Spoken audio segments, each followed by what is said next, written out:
वसुदेवसुतं देवं कंसचाणूरमर्दनं देवकी परमानन्दं कृष्णं वन्दे जगद्गुरुं। गुरुर्ब्रह्मा गुरुर्विष्णू गुरुर्देवो महेश्वरः गुरुः साक्षात् परब्रह्म तस्मै श्री गुरवे नमः। गोपाल कृष्ण भगवान की जय। सद्गुरुनाथ महाराज की जय। भगवान श्री गोपाळ कृष्णांना वंदन करते। जगद्गुरु श्रीमद आदि शंकराचार्य, आपले सद्गुरु परमपूज्य डॉक्टर काका, आपल्या आचार्य परमपूज्य मंदाताई गंदे या सर्वांना प्रणाम करते। आपणा सर्व श्रोत्यांना अभिवादन करते। भज गोविंदम असं शीर्षक असलेल्या आजच्या या चिंतनाला अभ्यासाला आपण सुरुवात करू। या स्तोत्राचा विचार करत असताना, वाचन करत असताना एक विचार मनामध्ये आला। आपल्याकडे स्टॉक मार्केटमध्ये इन्व्हेस्ट करताना एक टायमिंग द मार्केट नावाची संकल्पना आहे। टायमिंग द मार्केट म्हणजे स्टॉक्स इन्व्हेस्ट करताना एका विशिष्ट वेळेला ते इन्व्हेस्ट करणं अपेक्षित आहे। बाय लो आणि सेल हाय असं म्हणतात की स्टॉक्सची किंमत जेव्हा कमी असते तेव्हा ते विकत घ्या आणि नंतर जास्त असते तेव्हा विका। आणि timing is the key stock मार्केटमध्ये ट्रेड करण्यासाठी। सगळं स्टॉक्सची किंमत वाढल्याच्या नंतर विकत घेऊन उपयोग नसतो। आणि हे जसं स्टॉक मार्केटचं आहे तसं आपल्या जीवनातल्या जवळपास प्रत्येक घटनेमध्ये, प्रत्येक परिस्थितीमध्ये हा नियम लागू आहे की आपण सगळेजण योग्य अशा कृती, योग्य अशा गोष्टी करतो, करण्याचा प्रयत्न करतो। आपली सद्भावना आहे, सदिच्छा आहे प्रगती करण्याची। पण केव्हा काय करायचं याचं गणित जर जमलं नाही तर जरी योग्य कृती करत असू, ती योग्य वेळेस न केल्यामुळे आपल्याला त्याचे परिणाम दिसत नाहीत। त्यामुळे नुसती योग्य कृती करून उपयोगाचं नाही, तर ती योग्य वेळेस देखील केली गेली पाहिजे। आणि ते वेळेचं गणित कसं मांडावं, कसं जमवावं या संदर्भात या स्तोत्राच्या मध्ये आचार्यांनी आपल्याला मार्गदर्शन केलेलं आहे। खरं म्हणजे आपल्या चिंतनाचं शीर्षक भज गोविंदम आहे। थोडासा अपेक्षाभंग होण्याची शक्यता आहे, कारण की आपण या स्तोत्रावरती इथे चिंतन करणार नाही। स्तोत्राची व्याप्ती खूप जास्त आहे। अनेक वेगवेगळ्या विषयांना आचार्यांनी या स्तोत्रामध्ये स्पर्श केलेला आहे। कोणकोणते विषय आचार्यांनी कव्हर केले त्याचा आपण फक्त थोडक्यात आढावा बघू आणि त्यातली एकच संकल्पना घेऊन ती विस्ताराने बघण्याचा प्रयत्न करूया। या स्तोत्रामध्ये आचार्य आपल्याला काय समजावून सांगतात? सगळ्यात पहिला, सगळ्यात महत्त्वाचा मुद्दा की हा संसार क्षणभंगूर आहे। हा संसार क्षणभंगूर आहे, क्षणिक आहे। आणि केवळ संपूर्ण जग अशा दृष्टीने नाही, तर माझं छोटंसं जग ज्याच्यामध्ये मी ऑपरेट करते, माझं कुटुंब, माझा परिवार, व्यवसाय आणि माझा देह, हे सगळं क्षणभंगूर आहे। व्हेकेशन साजरं करण्यासाठी, सुट्टीसाठी मी माझ्या परिवाराला कुठेतरी घेऊन जाते आणि टेररिस्ट येऊन मला मारू शकतात। माझ्या आवडत्या क्रिकेट स्टारला बघायला मी जाते कुठेतरी आणि स्टॅम्पिडमध्ये एका क्षणात माझा मृत्यू होऊ शकतो। आत्ताच्या झालेल्या घटना आहेत। साधा नेहमीचा प्रवास एका गावाहून दुसऱ्या गावाला करायला मी निघते आणि विमान क्रॅश होऊ शकतं। हॉस्टेलमध्ये मी जेवायला बसलेली आहे, माझं फ्युचरचं प्लॅनिंग चालू आहे, पेशंट्सला ट्रीट करायचं आहे आणि विमान कोसळतं आणि सगळं काही क्षणात समाप्त होऊ शकतं। असं आहे की या घटना जोपर्यंत दूरवर असतात, दुसऱ्या गावात, दुसऱ्या दुसऱ्या परिवारांमध्ये होतात, आपल्याला वाईट वाटतं। आपण सगळे संवेदनशील लोक आहोत, जीव हळहळतो, खूप वाईट वाटतं। पण त्याची ग्रॅव्हिटी कळत नाही आपल्याला की हे जे तिथे झालं, हे जे त्या घरात, त्या परिवारात, त्या लोकांमध्ये झालं, ते कुठल्याही क्षणी माझ्याबरोबर, माझ्या घरात, माझ्या परिवारात होऊ शकतं। ही ग्रॅव्हिटी आपल्याला कळत नाही। आणि मग आपला जो रामरगाडा चालू आहे अनेक वर्षांपासून, तो तसाच रामरगाडा चालू राहतो। तसा राहू नये म्हणून आपल्याला थोडंसं जागं करण्यासाठी या स्तोत्राचं नाव जरी भज गोविंदम असेल तरी दुसरं एक नाव आहे मोहमुद्गर। म्हणजे आपल्या मोहावरती आचार्य हातोडा मारतात इथे, आणि हातोडा मारून आपल्याला वारंवार आपली संत मंडळी अशा प्रकारे जागृत करण्याचा प्रयत्न करतात की ज्या ज्या गोष्टींमध्ये तू आज गुंतलेला आहेस ती प्रत्येक गोष्ट अशी कुठल्याही क्षणी पत्त्यांचा बंगला जसा कोसळून पडतो तशी कोसळून पडणं हे तिचं नेचर आहे, हा तिचा स्वभाव आहे. बरं, हे काय आपल्याला माहिती नाही का? तुम्ही म्हणाल हा तर कॉमन सेन्स आहे. म्हणजे काय, याची निर्मिती झाली याचा लय होणार, याचा जन्म झाला याचा मृत्यू होणार, असं याच्यात आचार्यांनी काय वेगळं मोठं सांगितलं? आम्हालाही माहिती आहे मृत्यू होणार आहे, ते आम्हाला माहिती आहे. पण आम्हाला माहिती आहे अशा पद्धतीने आम्ही वागतो का? हा मुख्य महत्त्वाचा प्रश्न. म्हणून सगळ्यात पहिल्यांदा समजावून सांगतात की संसार क्षणभंगूर आहे. दुसरी गोष्ट समजावून सांगतात की मृत्यू अटळ आहे. सगळ्या लोकांचा मृत्यू अटळ आहे. आज विज्ञानामध्ये बऱ्याच वेगवेगळ्या प्रकारची संशोधनं चालू आहेत. How to delay the death, how to avoid the death, आणि खूप अत्यंत विचित्र आणि विकृत पद्धतीचं रिसर्च वेगवेगळ्या इन्स्टिट्यूट्समधून होत आहे. यंग जे लोक असतात त्यांच्या ब्लडमधला प्लाझ्मा काढून घेऊन किंवा काही वेगळा इन्ग्रेडियंट आहे, मला त्याचं नाव आठवत नाही, तो म्हाताऱ्या माणसांच्या मध्ये इन्फ्यूज करायचा की ते अधिकाधिक काळ चिरतरुण कसे राहतील वगैरे, अशा पद्धतीचे मिलियन्स ऑफ डॉलर्स खर्चून आज रिसर्च होत आहे. कशासाठी? की मी चिरतरुण राहावं किंवा मला डेथ अवॉइड करता यावी किंवा डिले करता यावी, यासाठी हे सगळे प्रयत्न चालू आहेत. आपल्या परमार्थाच्या आणि वेदांताच्या दृष्टीने याला अत्यंत दीनवाणे प्रयत्न म्हणतात. जे लोक स्वतःचा मृत्यू अवॉइड करायचा किंवा डिले करायचा किंवा चिरतरुण राहण्याचा प्रयत्न करतात, दैन्यावस्था आहे परमार्थाच्या दृष्टीने. तिसरी गोष्ट आचार्य समजावून सांगतात की केवळ पुस्तकी विद्वत्ता पुरेशी नाही आणि उपयोगाची नाही. नाही नाही रक्षती, डुकरून करणे, सगळ्यांना परिचयाचं आहे स्तोत्र, हे ऐकलेलं आहे सगळ्यांनी. केवळ व्याकरणाचा अभ्यास करून, केवळ शाब्दिक अभ्यास करून आपल्याला जे हवं आहे, जी फुलफिलमेंट हवी आहे, जी परिपूर्णता आपल्या जीवनात हवी आहे, ती कुठल्याही पुस्तकाचा, कुठल्याही ग्रंथाचा अखंड अभ्यास करून PhD केलं, नोबेल प्राइज मिळालं, भारतरत्न मिळालं, पद्मश्री मिळालं, पद्मविभूषण मिळालं, पुरस्कार सगळे मिळतील, PhD सुद्धा मिळेल, पण आपल्याला जे समाधान हवं आहे, आपल्याला जे पूर्णत्व हवं आहे, जो आनंद, जी शांती हवी आहे, ती त्या पुस्तकी अभ्यासातून मिळणार नाही. चौथी गोष्ट सांगतात की आपल्याला जी परिपूर्ण शांती, तृप्ती हवी आहे, त्याच्यासाठी जो सगळ्यात महत्त्वाचा आपल्याला सगळ्यांना करता येण्यासारखा मार्ग, तो म्हणतात आचार्य भज गोविंदम, तू भजन कर किंवा उपासना कर. आणि पाचवी गोष्ट जी एक महत्त्वाची आता राघवदादांनी स्पर्श केला, की या मार्गामध्ये प्रगती करण्यासाठी साधकांनी साधन चतुष्टय संपन्न असणं आवश्यक आहे. विवेक, वैराग्य, समाधी षटक, या सगळ्या मुद्द्यांना आचार्यांनी या स्तोत्रामध्ये स्पर्श केला आहे. मगाशी ज्योत्स्ना मावशी म्हणाला की फक्त कर्म या एका विषयावर पूर्ण एक अभ्यास वर्ग होऊ शकतो, तसं फक्त भज गोविंदम या एका स्तोत्रावर आपला पूर्ण अभ्यास वर्ग होईल, एवढी ब्रेड्थ आणि एवढी व्यापकता या स्तोत्राची आहे. आत्ता आपण आपल्या या सत्रापुरता एकच शब्द घेणार आहोत, भज, म्हणजे भजन कर किंवा उपासना कर. त्याच्यामागची भूमिका ही आहे की आपण याच्या आधीच्या सत्रामध्ये कर्म या विषयाला फक्त स्पर्श केला होता, या सत्रामध्ये उपासना या विषयाला स्पर्श करणार आहोत. भजन, उपासना भगवंताची का करावी, कशा पद्धतीने केली म्हणजे ती अधिकाधिक परिणामकारक होईल, याचा आपण थोडासा विचार करूया.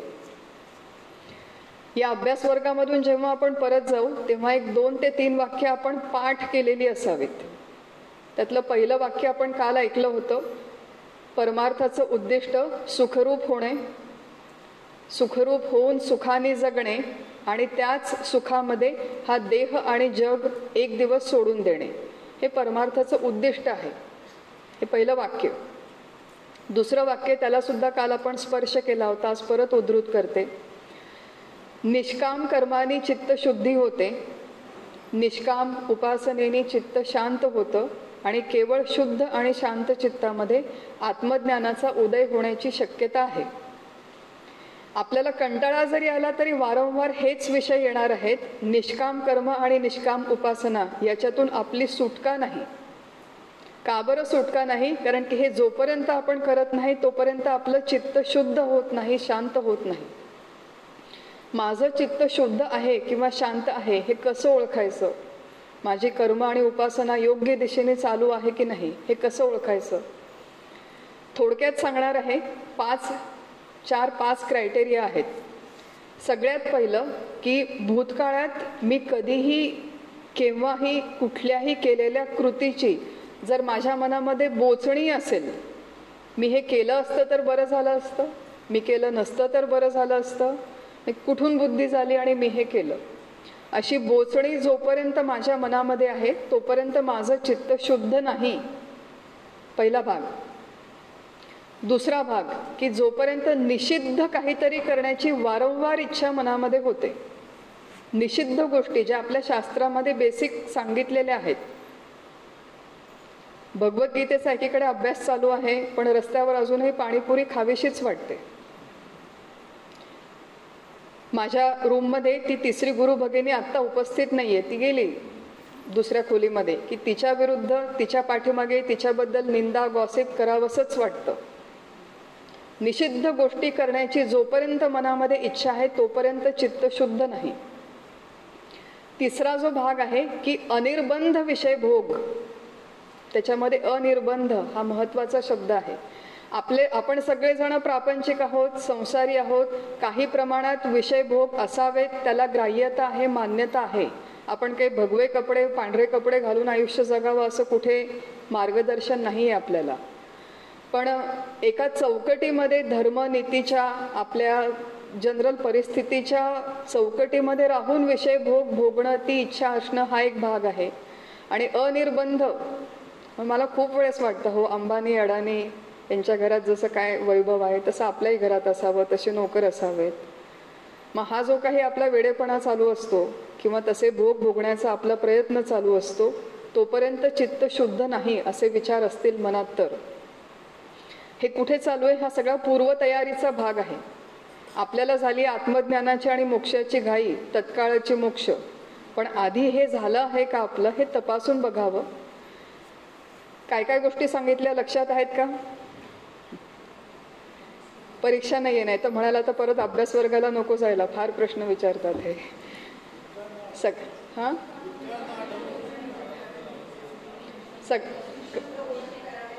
लक्षात आहे, सगळ्यांच्या लक्षात आहे. अनिर्बंध विषयांचा भोग घेण्याची इच्छा होते, निषिद्ध गोष्टी करण्याची इच्छा होते, भूतकाळातल्या कुठल्याही आपल्याच कर्मांची आपल्या मनात बोचणी अजून शिल्लक आहे, चित्त शुद्ध नाही. चौथा भाग आहे की आपलं जीवन अत्यंत स्वकेंद्रित आहे. आय मी मायसेल्फ, मी, माझं घर, माझा परिवार, त्यांच्यासाठी जास्तीत जास्त चांगलं घर सुखसोयी निर्माण करणं, त्यांना प्रोव्हाइड, ह्याच्यात चुकीचं काही नाही. आपण गृहस्थाश्रमी आहोत, आपण आपल्या परिवाराचा विचार केला पाहिजे. पण आयुष्यभर मी फक्त आमच्या चौघांचाच विचार करणार आणि त्याच्या पलीकडे जो समाज आहे, त्याच्या पलीकडे जे शेजारी आहेत, त्याच्या पलीकडे जे गोरगरीब आहेत किंवा इतर दुसरे सफर करणारे दुःखी लोक आहेत, त्यांचं सफरिंग कमी करण्याचा मी आयुष्यभर कुठल्याही मार्गाने कधीच प्रयत्न करत नसेल. प्रत्येकाने काही जाऊन कुठल्या तरी संस्थेमध्ये जावं असं नाही, प्रत्येकाने जाऊन कुठेतरी फार मोठं समाजकार्य करावं असंही नाही, पण छोट्या छोट्या स्तरावर का होईना आपण जर समाजाचा विचार करत नसू तर अजून माझं चित्त शुद्ध नाही. हा चौथा भाग. आणि पाचवा जो भाग आहे तो चित्त शांतीशी संबंधित आहे की कुठलीही एक कृती करताना मी एकाग्र होऊन सलग काही काळ ती कृती करू शकत नाही. ध्यान करणं किंवा नामसाधना करणं फार दूर राहिलं. आपण साधा TV बघताना किंवा फोनवरती व्हॉट्सॲप यूट्यूब बघताना सुद्धा अर्धा तास आपण एक व्हिडिओ बघत नाही. तो व्हिडिओ बघताना 10 वेळेस व्हॉट्सॲपमध्ये काय सांगितलं, न्यूजमध्ये काय सांगितलं. एकाग्रता नाही, चित्त शांत नाही. आणि हे जोपर्यंत आपलं होत नाही तोपर्यंत आपण अजून अधिकाधिक वेळ कर्म आणि उपासना करण्याचे अधिकारी आहोत. याचा अर्थ वेदांताचा अभ्यास करायचा नाही असं नाही, परंतु निष्काम कर्माचं स्पिरिट समजावून घ्यावं, निष्काम उपासनेचं स्पिरिट समजावून घ्यावं आणि त्या दृष्टीने ही कर्म उपासना व्हावी. हा आपण इथे एक अभ्यास करण्याचा, समजावून घेण्याचा थोडक्यात प्रयत्न करूया. निष्काम उपासना, निष्काम कर्माचा विचार थोडा झालेला आहे, निष्काम उपासनेला स्पर्श करू.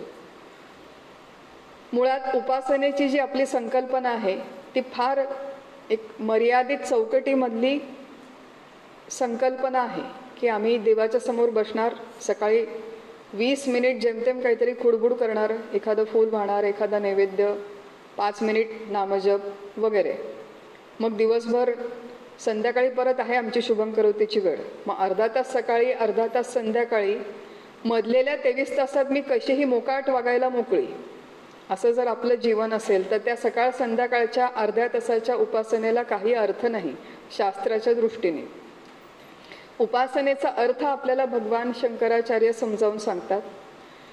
शांकर भाष्यामध्ये ही अगदी स्पेसिफिक व्याख्या दिलेली आहे की संतांना आणि शास्त्राला कशी उपासना अपेक्षित आहे. भगवान शंकराचार्य म्हणतात की उपासनम नाम, संस्कृत सोडून देऊया, एवढा वेळ नाही आहे आपल्याकडे, की आपल्या समोर जे उपास्य दैवत आहे त्या उपास्य दैवताच्या आकाराची, त्या विषयाची वृत्ती मनामध्ये निर्माण करून, समोर राम असेल किंवा कृष्ण असेल, त्याच्यावरती एकाग्र होऊन त्या उपास्य दैवताच्या जवळ जाऊन तैलधारावत समान प्रत्यय प्रवाहेण, फार लक्षात घेण्याची गोष्ट आहे. तैलधारावत, तेलाची जेव्हा धार पडते तेव्हा ती एकसंध धार असते. पाण्याची जेव्हा धार पडते तेव्हा त्याच्यात हजारो शिंतोडे इकडे तिकडे उडतात. तेलाची धार ही एकसंध पडते.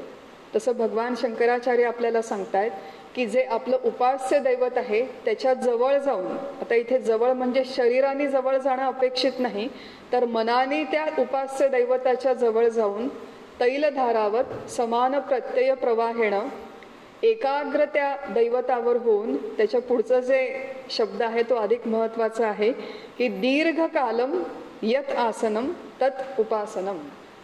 प्रदीर्घ काळ आपण जेव्हा आपल्या उपास्य दैवताच्या आकाराची वृत्ती मनामध्ये निर्माण करतो आणि त्याच्यावर एकाग्र होतो, त्याला खऱ्या अर्थाने उपासना म्हणतात. आपण सामूहिक स्तरावर उपासना करतो, तो उपासनेचा एक आयाम आहे, तो आवश्यक आहे, तो अवश्य करावा. आमची अमुक संप्रदायाची उपासना आहे, आम्ही एकत्र येतो, आम्ही हरिपाठ म्हणतो, आम्ही मनाचे श्लोक म्हणतो वगैरे वगैरे, पण ते केलं म्हणजे उपासना झाली असा अर्थ होत नाही. इथे आचार्य सांगतायत की आपलं जे उपास्य दैवत आहे त्याच्यावरती आपल्याला प्रदीर्घ काळ आपलं मन केंद्रित करून एकाग्र करता आलं पाहिजे. ही आदर्श उपासना आहे. ही शरीराने एका जागी किती वेळ बसू शकतो याची परीक्षा नाही, ती तर आहेच, परंतु शरीरापेक्षा हा मनाचा भाग जास्त आहे. उपासना हा जास्त मानसिक कृतीचा भाग आहे, मनाच्या एकाग्रतेचा भाग आहे. आणि त्याच्यासाठी आपल्याकडे वेगवेगळी उपास्य दैवत दिलेली आहेत शास्त्रांनी. अनेक लोक विचारतात तुमच्याकडे एवढे सगळे देव कशासाठी दिलेले आहेत. देव एवढे सगळे वेगवेगळे मूर्ती आकार याच्यासाठी आहेत की प्रत्येक साधकाचा आणि भक्ताचा पिंड वेगळा आहे, स्वभाव वेगळा आहे, आणि प्रत्येकाला वेगळ्या प्रकारचा देव अपील होतो. आपल्याकडे वेगळ्या प्रकारच्या देवाशी प्रत्येकाचं कनेक्शन होतं. त्यामुळे सगळ्या साधकांना आपापल्या प्रवृत्तीप्रमाणे एखादा दैवत चूज करण्याची आपल्याकडे फ्रीडम आहे, स्वातंत्र्य आहे. कुठलंही एक दैवत स्वीकारा आणि त्याच्यावरती आपल्या मनाला एकाग्र करायला शिका. हे उपासनेमध्ये अपेक्षित आहे. कुठपर्यंत उपासना करायची? जोपर्यंत त्या दैवताचं स्वरूप आणि माझं स्वरूप एक आहे असा प्रत्यक्ष अनुभव येत नाही तोपर्यंत ती एकाग्र वृत्ती करून स्थिर राहणं अपेक्षित आहे. ही उपासनेची अपेक्षित परिभाषा आहे, अपेक्षित उपासना आहे. थोडंसं स्वतःला तपासून बघू की आपली उपासना अशी होते का आणि आपली उपासना कशी होते. आपले सद्गुरू म्हणतात, परमपूज्य डॉक्टर काका, की आपल्या उपासनेला 2 फार मोठे शाप मिळालेले आहेत. पहिला शाप आहे यांत्रिकता आणि दुसरा शाप आहे सकामता. यांत्रिकता म्हणजे ठराविक गोष्ट ठराविक वेळेस यंत्रवत अर्थ न समजता मेकॅनिकली करत राहणे. संस्कृतमध्ये खूप छान सुभाषित आहे. त्या सुभाषिताचा अर्थ आहे, तो एक विद्वान पंडित असतो तो विद्वान पंडित, त्याच्याकडे एक तांब्याचं भांडं असतं, त्याच्यामध्ये बरेच नाणे, त्याला काय दक्षिणा वगैरे मिळालेली ती ठेवलेली असते. तो विद्वान पंडित आंघोळ करायला नदीच्या काठी जातो आणि त्या वाळूमध्ये आंघोळ करून येस्तोवर तो उघडं कसं ठेवणार, म्हणून तो म्हणतो की वाळूमध्ये थोडासा खड्डा करून तो आपला तांब्या पुरतो. बरं, एवढा मोठा वाळूचा विस्तार आहे, त्यात माझा तांब्या नेमका कुठे पुरलाय हे कसं कळेल, म्हणून तो त्या जागी एक छोटीशी शंकराची पिंड तयार करतो आणि त्याच्यावर फूल पान वगैरे वाहतो, आंघोळीला जातो. तर त्यांनी शंकराची पिंड तयार केली, त्याच्यावर फूल आणि पान वाहिलं. हे अनेक लोक आजूबाजूचे बघतात, त्यांना वाटतं की इथे काहीतरी बहुतेक चमत्कार जादू वगैरे असावे म्हणून त्यांनी केलंय. मग पंडित जेव्हा जातो आंघोळीला, सगळेजण तिथे वाळूच्या पिंड तयार करतात आणि सगळेजण त्याच्यावर फुलं पानं वाहून ठेवतात. हा जेव्हा आंघोळीहून परत येतो तेव्हा त्यांनी ते सुभाषित रचलेलं आहे की गतानुगतिको लोको, की लोकांची एक मानसिकता आहे की अंधानुकरण करणे. कोणीतरी काहीतरी केलं, त्याला काहीतरी फळ मिळालं म्हणून मी तेच करत बसायचं, ही जी आपली प्रवृत्ती आहे. अनेक आपल्या अशा परंपरा आहेत की आपण यंत्रवत फॉलो करतो आणि का करतो याचं कारणच आपल्याला इतक्या वर्षात कळलं नाही. छोटासा किस्सा सांगते, प्रत्यक्ष घडलेली घटना आहे.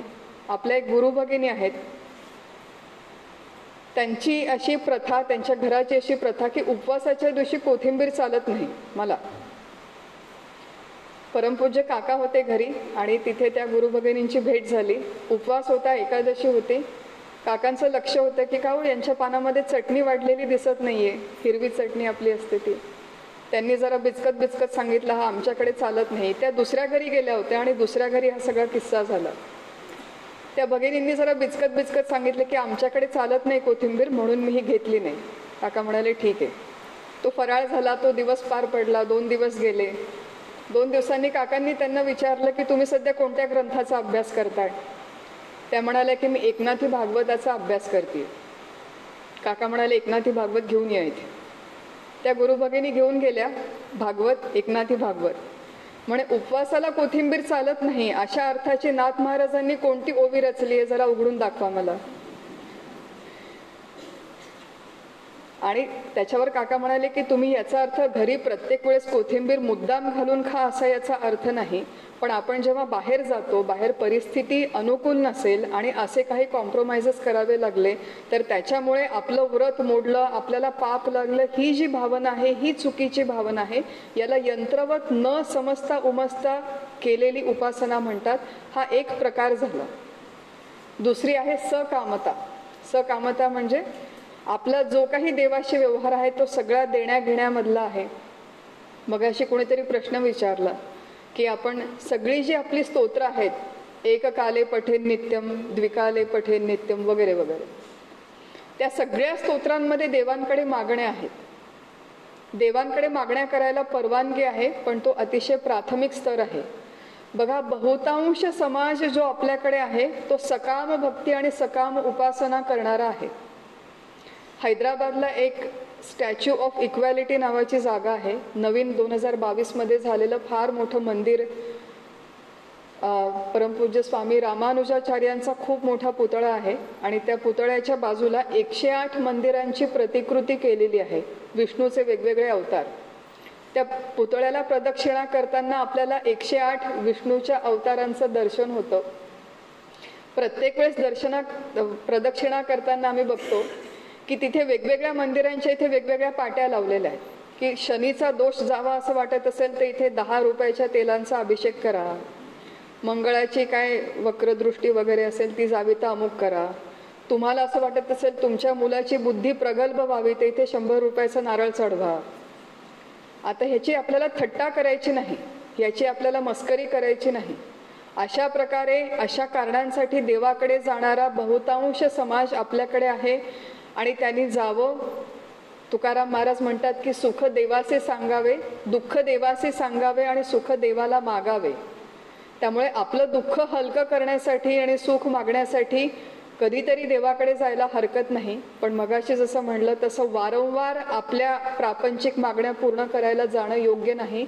आपल्या परमार्थाच्या मार्गामध्ये जी फार मोठी बाधा आहे ती फार मोठी बाधा दूर करण्यासाठी क्वचित कधीतरी असा देवाच्या उपासनेचा आपण आधार घ्यावा. परंतु हळूहळू त्या सकामतेकडून निष्कामतेकडे आपली प्रगती झाली पाहिजे. हळूहळू आपल्या उपासनेतली यांत्रिकता कमी झाली पाहिजे. यांत्रिकता कमी कशी होणार? त्याच्यासाठी 2 गोष्टी आहेत की ज्या देवाची मी उपासना करते त्याचं मला स्वरूप कळलंच पाहिजे. कोणाची मी उपासना करते? आपण काल बघितलं होतं की आपला खरा देव जो आहे त्याला निर्गुण परमात्मा म्हणतात. तो सद्रूप, चिद्रूप, आनंदरूप आहे, सच्चिदानंद रूप आहे. आणि तो मी आहे असा अनुभव घेण्यासाठी फक्त ही उपासना करायची. प्रदीर्घ काळ मन एकाग्र ह्या तेवढ्या एकाच गोष्टीसाठी, पुण्यप्राप्तीसाठी नाही, स्वर्गात जाण्यासाठी नाही, प्रपंच सुधारण्यासाठी नाही, तब्येत सुधारण्यासाठी नाही.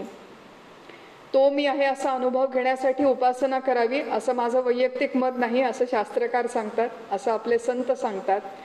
आणि अशी जी उपासना करायची आहे ती कशा प्रकारे करावी याच्यासाठी काही आपल्या शास्त्रांनी गाईडलाईन्स दिलेल्या आहेत. थोड्याफार बघू. खूप मोठा विषय आहे, जसं मी म्हटलं. थोडक्यात कव्हर करण्याचा प्रयत्न करू की आपल्या उपासना करताना सगळ्यात आधी सगळ्यात महत्त्वाची गोष्ट आहे की आपण विधी काय करतो याच्यापेक्षा आपल्या मनामध्ये काय त्या उपास्य दैवताच्या प्रति भाव आहे. तर देवाला तो भाव दिसतो.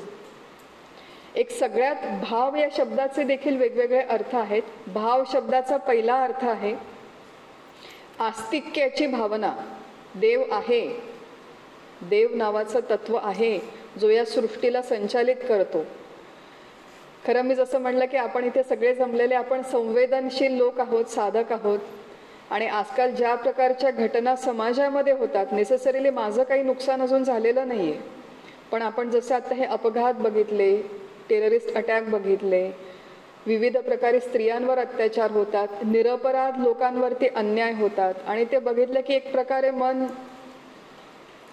विषण्ण होऊन जातं आपलं की कुठल्या देशात, कुठल्या परिस्थितीत, कशा समाजात आपण राहतो, हे माणसं आहेत का जनावरं आहेत, असा विचार मनामध्ये येतो. आणि असा एक थोड्या वेळापुरता तरंग आला तर त्यात काही चुकीचं नाही. पण एक गोष्ट लक्षात घ्यावी नेहमी की आपली विषण्णता कायम राहिल्याने समाजाची परिस्थिती सुधारणार नाही.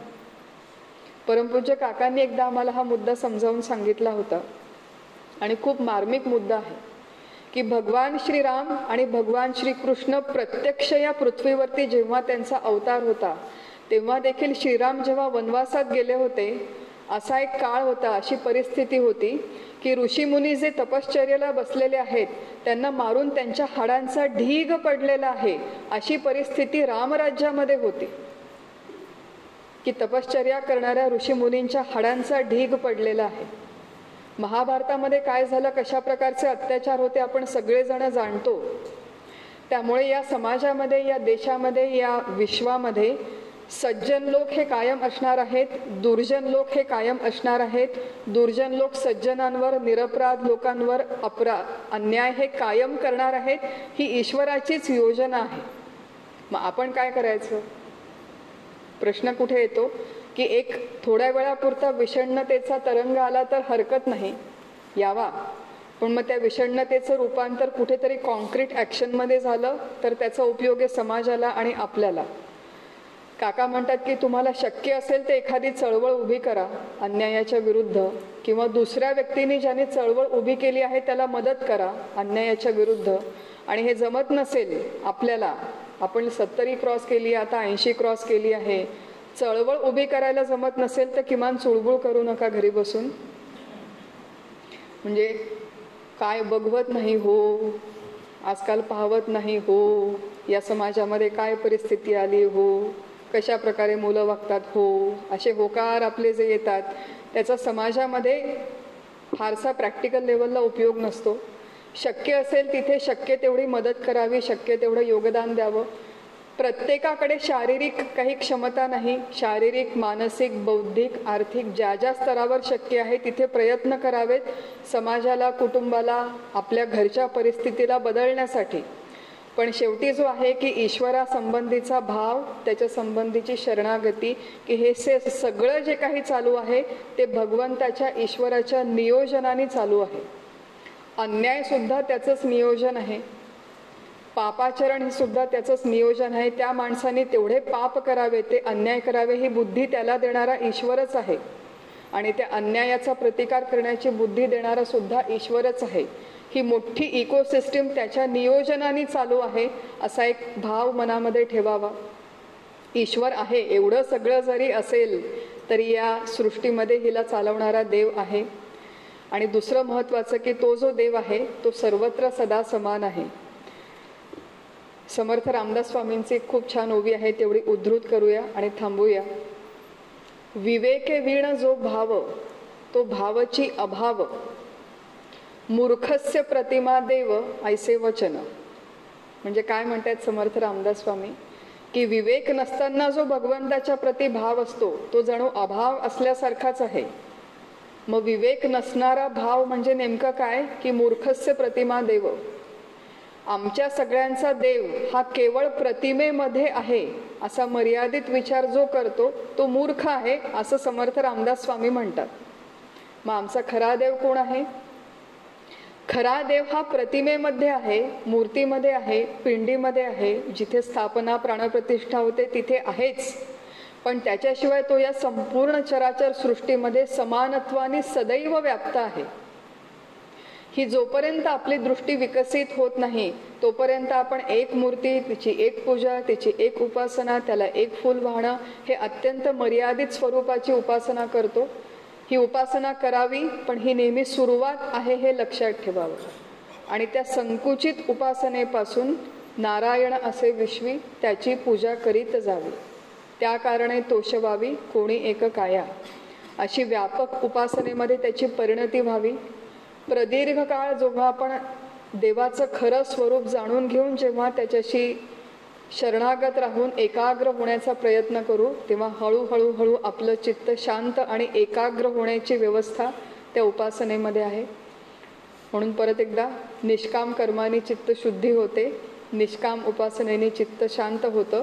पण ते कर्म आणि ती उपासना जशी शास्त्रात सांगितली, भगवान शंकराचार्यांना, नारदांना, संतांना अपेक्षित आहे तशी करावी.